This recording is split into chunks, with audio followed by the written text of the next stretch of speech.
I'm Cerianne. I started as a barista in a specialty chain in the Netherlands and for different companies working as a coffee trainer.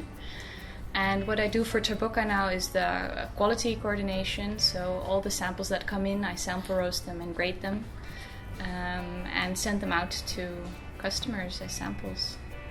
So making sure that everybody can buy the coffee they want. My name is Sander. I've entered specialty coffee because of my wife's family, who have a farm in Jamaica. And my dream was always to take over the farm.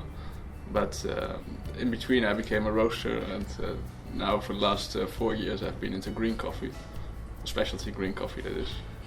And in Trabocca I'm responsible for part of the sales to Europe and Asia. Ethiopia is not only for Trabocca a very special origin, but also the birthplace of coffee. And we source maybe 60% of our coffees from Ethiopia. And in my opinion, they're also the nicest coffees there are. And it's the only country of origin that can offer such a broad range of flavor profiles.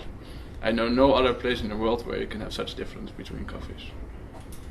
Well, for me, I went to Ethiopia in 2011 or 2012 for the first time. And that was my first origin trip. And before that, I worked as a barista. I worked as a coffee trainer, teaching others what coffee is, where coffee comes from, how to make coffee. But I think it kind of clicks, you know, when you actually get to see how it works and see what a wet mill is and see it running and see the coffee drying, and suddenly it's you understand what you're telling people and what you've been telling for years. So it's very different, and I think especially if you are if you have your own roastery or if you're training people, it's essential to go to an origin because it makes it much more easier to explain.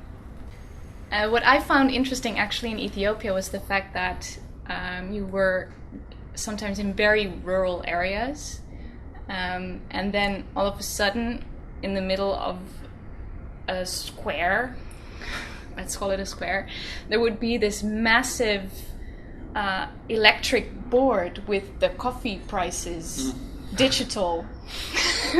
How did they do that?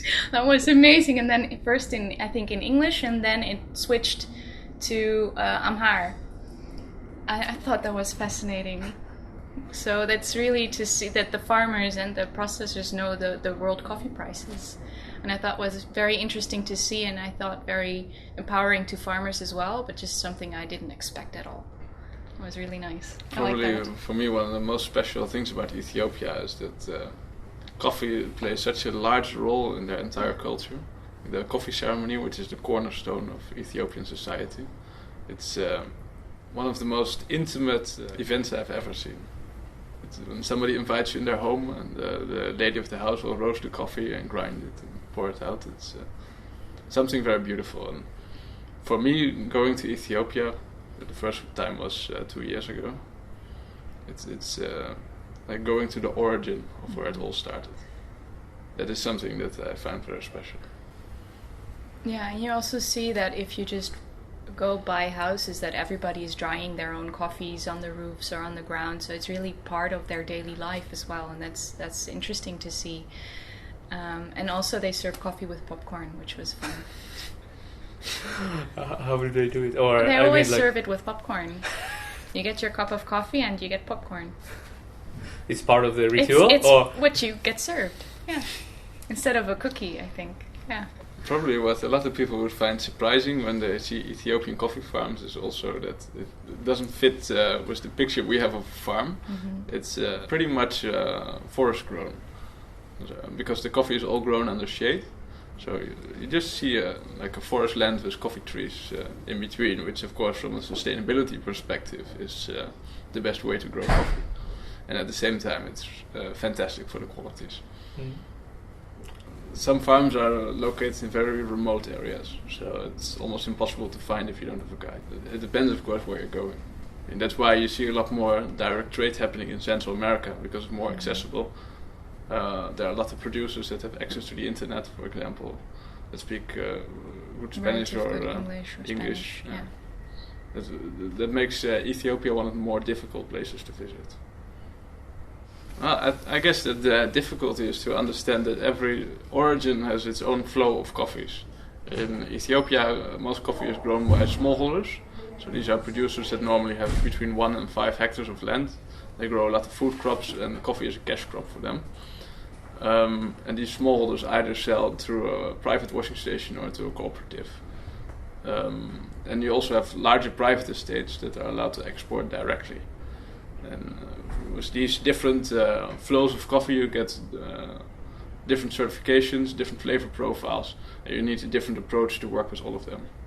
So in Ethiopia, that's just with a small part of the coffee that you can actually say which farm is this has produced this coffee. And for every country, you have a different system in which the coffee is moving. I think I agree with that. I think most people that roast coffee, and even now at a barista level, a lot of people know what coffee should taste like, what they're looking for, experiment with roasting. So that's something that they really know a lot about. And I think where people would like to know more is origin, and how does it work, and how does the coffee get here. And it's of course very difficult to see as well, because you buy coffee not from the farmer usually, or if you do, you still have to see how to get it from the farm to your roaster, and it's really a specialty to just do that. So I think that's sometimes where people fall and stumble a little bit still. Mm-hmm. Yeah, and also probably the reason why more and more people want to go to origin, just to see how it works.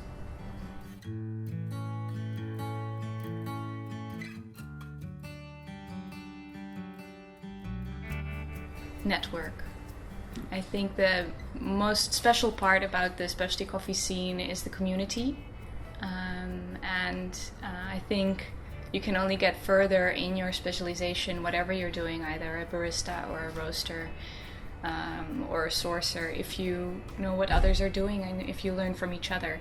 So I think that's one of the most important parts. So participate in competitions, go to events and fairs, and meet people and get to know what they do, and let them see what you do, and don't be too scared to show what you're doing, because you get that sometimes.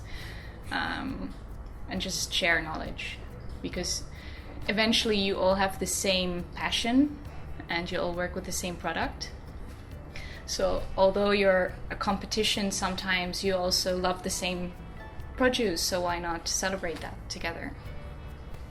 I can only agree to that.